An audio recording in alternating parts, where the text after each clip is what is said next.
جو میں نے کہا نا کہ تجزیہ دو خبروں کے اوپر دینا ہے وہ آپ کے سامنے رکھ دیتا ہوں، لیکن ذرا یہ گواہوں والی کہانی سن لیجیے ناظرین کرام. یہ گواہوں والا معاملہ کیا ہے؟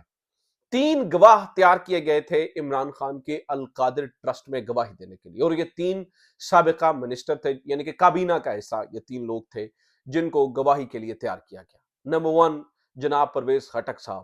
پرویز خٹک صاحب مجھے نہیں لگتا کہ ان سے زیادہ احسان فراموش انسان میں نے کوئی دیکھا ہے، لیکن خیر چلے، میں پرسنلی ہٹ نہیں کرتا، لیکن پرویز خٹک صاحب.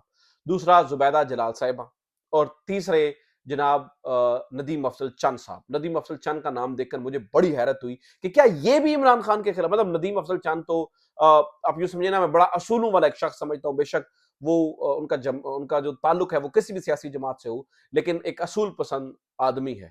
تو ندیم افضل چند کا مجھے نام دیکھ کے حیرانگی ہوئی. لیکن ناظرین کرام آپ یہ دیکھیے کہ اس کے اندر کوئی ایم کیو ایم کا وزیر شامل نہیں ہوا. یہ بڑی ایک دلچسپ بات ہے. خیر پرویز خٹک صاحب کی تو کہانی چھوڑ دیجیے، ندیم افضل چند صاحب کے بارے میں ابھی تازہ ترین اطلاعات مل رہی ہیں کہ انہوں نے گواہی دینے سے انکار کر دیا. وہ یہ کہہ رہے ہیں کہ میں ایک سیاستدان کے خلاف گواہی نہیں دوں گا. میں کیوں دوں ایک سیاستدان کے خلاف گواہی؟ تو ندیم افضل چند صاحب جو ہے وہ گواہی دینے سے جو ہے نا وہ پیچھے ہٹ گیا. تو یہاں پر جو ہے سرکاری گواہ جن کو سرکار گواہ کے طور پر القادر ٹرسٹ میں لے کر آ رہی ہے وہ مکر گئے ہیں، جبکہ دشمن جو ہے وہ گواہیاں دیتے پھر رہے ہیں. وہ کس طرح سے ناظرین کرام دشمن گواہیاں دے رہے ہیں اس صورت میں کہ جو عمران خان کہتا تھا وہ سچ تھا. یعنی کہ اس وقت عمران خان کے اوپر سب سے بڑا الزام 9 مئی والا ہے کہ عمران خان نے پلان کر کے 9 مئی کروایا، عمران خان نے پلان کر کے فوجی تنصیبات کے اوپر حملے کروائے، عمران خان نے پلان کر کے یہ ساری چیزیں سنی. تو پرویز خٹک صاحب کیا کہہ رہے ہیں اس معاملے پہ ناظرین کرام سنیں ذرا وہ کیا کہہ رہے ہیں. تو یہ دو ویڈیوز ہیں، یہ سنیں ذرا. لیکن یہ کون سا طریقہ ہے کہ آپ جا کے اٹیک کر دیں فوجی تنصیبات پر؟ یہ تو ہمیں کبھی نہیں بتایا گیا سینئر لیڈرز کو. میں اس پہ حلفاً کہتا ہوں کوئی سینئر لیڈر کو نہیں پتا تھا کہ عمران خان گرفتار ہوگا اور حملہ فوج کے اوپر ہوگا. لیں یہ پرویز خٹک نے اپنی طرف سے عمران خان کے خلاف بات کی ہے، لیکن یہ سب سے بڑی گواہی ہے.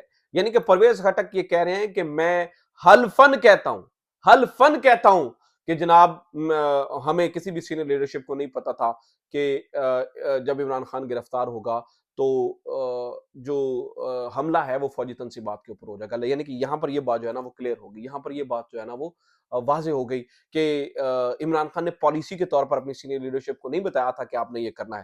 دوسری بات سنیں، اس کا تعلق وہ جو سب سے پہلے خبر میں نے دی تھی نا کہ عمران خان جو چاہے گا وہ حاصل کر لے گا، اس کی میں وجہ آپ کو بتاتا ہوں. اس کا تعلق اس خبر کے ساتھ ہے. یہ پہلے یہ خبر سنیے پرویز خٹک کیا کہہ رہے ہیں. تم تو بہت سادے ہو، میں شہید ہو جاؤں گا، میرا بہت کوئی نہیں. میں نے کہا آپ کی زندگی کو خطرہ ہے. سنیں یہ الفاظ اس کے ہیں. میں نے کہا آپ کی زندگی، کہتے ہیں یہ پرویز تم تو بہت سادے ہو، میں شہید ہو جاؤں گا، میرا بہت بڑا نام رہ جائے گا، میرے ساری زندگی تاریخ میں نام آ جائے گا کہ آزادی کے لیے لوگ نکلیں گے، چاہے میں زندہ ہوں چاہے میں مر جاؤں.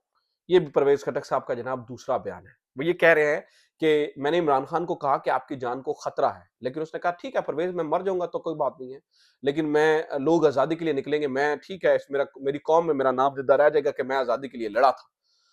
تو ناظرین کرام اب جو بات سب سے میں نے پہلے کی اس کے بارے میں خبریں اب آپ کے سامنے رکھنا شروع ہو چکا ہوں. سب سے پہلی بات یہ ہے کہ عمران خان نے اپنے ڈر کے اوپر قابو پا لیا، اپنے فیئر کے اوپر قابو پا لیا.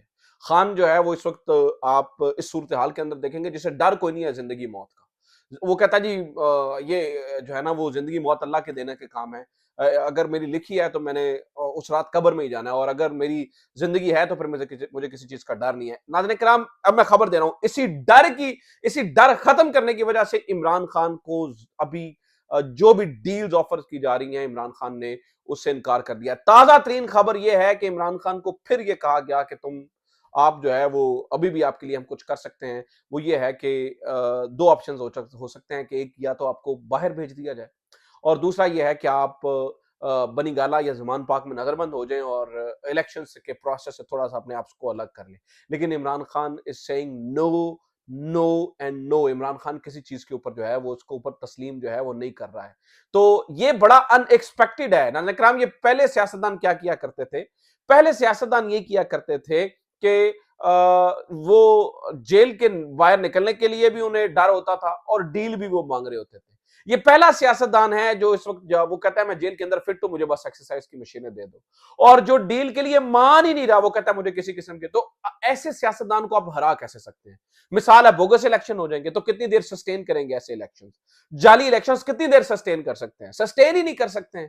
الٹیمیٹلی آپ کو ماننا پڑے گا عمران خان جو کہہ رہا ہے, کیونکہ پبلک عوام اس کے ساتھ کھڑی ہے اور اس کو ڈر ہی نہیں ہے, زندگی موت کا ڈر ہی نہیں ہے اس کو. تو ایک ایسے شخص کو آپ کیسے ہرا سکتے ہیں؟ اور جو دوسری بڑی بات جس کی وجہ سے میں یہ کہہ رہا ہوں کہ لوگ جو ہیں وہ عمران خان ہر چیز حاصل کر لے گا, اس کی وجہ یہ ہے کہ اب اس کے مخالفین اس کے گرویدہ ہونا شروع ہو چکے ہیں. میں نے آپ کو بتایا تھا شاہد خاقان عباسی کا بیان عمران خان کے حق میں, جاوید ہاشمی کا بیان عمران خان کے حق میں, مفتاح اسماعیل کا بیان عمران خان کے حق میں. اور اب ناظرین اکرام, وہ لوگ جو عمران خان کے شدید ناقد رہے ہیں, وہ صحافی, وہ بھی عمران خان کا بیانیہ لیتے ہوئے, عمران خان کی بیانیہ بائے کرتے ہوئے نظر آ رہے ہیں. چاہے وہ امتیاز عالم ہے, چاہے وہ اور بھی کوئی شخص ہے. یعنی کہ اس وقت centre of the gravity Imran Khan ہے. اس وقت جو پالیٹکس ہے وہ یا اینٹی عمران ہے یا پرو عمران ہے, تیسری والی کہانی کوئی نہیں ہے بیچ میں. اور آپ یہ دیکھیے کہ اسی سلسلے کے اندر بہت سارے جو صحافی ہیں وہ سچ کو پہچانتے چلے جا رہے ہیں. جیسے میں مثال لیجیے اسد طور صاحب کی بات کرتا ہوں. اسد طور صاحب کے بارے میں نے بہت کچھ ماضی میں کہا, اور ابھی بھی میں نے ان کا کوئی بہت بڑا جو ہے نا انہیں کوئی بہت شاندار جرنلسٹ نہیں سمجھتا ہوں. میں ابھی بھی ان کے اوپر تنقید کرتا ہوں, لیکن دیکھیے پچھلے کچھ عرصے سے ان کا کنڈکٹ دیکھیے کتنا واضح اور کلیئر ہے. ابھی وہ قاضی فائز عیسیٰ صاحب پہ تنقید کرتے ہوئے نظر آ رہے ہیں. وہ کہنے ہیں جناب یہ جو فوجی عدالتوں والے معاملے میں مطلب ان کی گفتگو کا لبے لباب یہ تھا کہ بینچ فکسنگ کی گئی ہے. یعنی کہ قاضی فائز صاحب بذات خود اس اہم ترین معاملے میں بیٹھے نہیں ہیں, اور اسی معاملے میں اطہر من اللہ کو بھی نہیں بٹھایا اور منصور علی شاہ کو بھی نہیں بٹھایا. ایک بڑا فیوریبل بینچ جو ہے وہ دیا گیا ہے تاکہ فوجی عدالتوں کے اندر جو ہے نا وہ ٹرائل کو ممکن بنایا جا سکے. اس کے لیے ایک بڑا فیوریبل جو ہے نا وہ بینچ دیا گیا ہے جو کہ من پسند کا فیصلہ کرے گا, اور وہ جو 5-0 والا معاملہ ہے اس کو ریورس کر دیا جائے گا. لہٰذا یہاں پر بھی جو ہے نا وہ سب امن شانتی ہے, سب کشل منگل ہے, یہاں پر بھی سب خیر خیریت ہے, کوئی پرابلم والی بات نہیں. اور جب اپیل کے اوپر بھی فیصلہ ہو جائے گا تو پھر تو کچھ بھی باقی نہیں رہے گا نا. پھر تو یہی ہے کہ عام معافی دے دی جائے, اس کے علاوہ کوئی اور چیز جو ہے وہ باقی نہیں رہے گی. اچھا جناب, اور اس کے علاوہ آپ دیکھیے سیاستدان ہوں یا صحافی ہوں جو عمران خان کی پوری زندگی جن نے مخالفت کی وہ اب عمران خان کے ساتھ جڑ رہے ہیں, اس کا مطلب ہے عمران خان صحیح کہہ رہا ہے. حسنات ملک جیسے لوگ جو ہے نا وہ بھی اب قاضی فائز صاحب کی جو لوگ ان کو بے جا انے واہ فالو کیے جا رہے ہیں ان کے اوپر جو ہے نا وہ تنقید کرتے ہوئے نظر آ رہے ہیں. عدیل سرفراز صاحب کا معاملہ آپ کے سامنے ہے. تو سارے لوگ جو ہے نا وہ اس وقت اب فیئر اپینین لیتے جا رہے ہیں, اور مجھے اس بات کی بڑی خوشی ہے کہ الیکٹرانک میڈیا سے وابستہ صحافی انڈیویجولی سٹینڈ لے کر جو ہے سٹینڈ لے رہے ہیں, اور اس لیے سٹینڈ آؤٹ کر رہے ہیں ان تمام جو ہے نا وہ بوگس صحافیوں سے. آخری خبر سن لیجیے, مریم نواز صاحبہ کے فون کیوں کھڑکتے رہے. بتایا یہ گیا ہے کہ جلال پور جٹا جلسے, میں نے کہا جلال پور جٹا دیکھیں نون لیگ کی حالت ہی بڑی بری ہے. جو جتنا بھی جلسہ کامیاب ہوا ہے, میں نے پہلے بھی عرض کیا ہے, وہ چودھری علی جو وہاں پر اتنی محنت سے کام کر رہے ہیں اس کی وجہ سے ہوا. ادروائز اب کچھ فوٹیجز ہم شام کو میرے سامنے آئی جہاں پر تقریر چھوڑ کر لوگ جا رہے تھے, لوگ تقریر کے درمیان اٹھ کے جا رہے تھے. تو اس بات کے اوپر سما نے خبر چلا دی کہ یہ ایک فلاپ ترین جلسہ تھا. حالانکہ مجھے لگتا ہے کہ ایک بڑی گیدرنگ اکٹھی کرنے میں جو ہے نا وہ جلال پور جٹا کامیاب ہو گیا, لیکن پرابلم یہ تھی کہ اتنا بڑا پنڈال تھا اور وہ پیچھے سے جب لوگ تقریریں چھوڑ کر گئے جس کی فوٹیج ہم تک بعد میں پہنچی, اس نے بڑا کام خراب کیا. اور سما نے یہ چلا دیا کہ جناب اب جو ہے نا وہ ڈانٹ ٹپٹ ہو رہی ہے, وہ پن نے پوچھ لیا ہے. لیکن ہماری اطلاعات یہ کہتی ہیں کہ مریم نواز صاحبہ اس معاملے پہ جو ہے نا وہ شدید غصے میں ہیں, اور وہ یہ پوچھنا چاہ رہی ہیں, کمیٹی بنانا چاہ رہی ہیں کہ ایسا کیوں ہوا اور کس وجہ سے ہوا. لیکن وہ شہباز شریف صاحب کہتے تھے اپنی منجی تھلے ڈانگ پھیرنی چاہیے. خود نہیں دیکھ رہے پاکستان مسلم لیگ نون والے کہ ہم نے حرکتیں کیا کیا, لوگ ہماری تقریریں کیوں سنیں, لوگ ہمیں ووٹ کیوں دیں.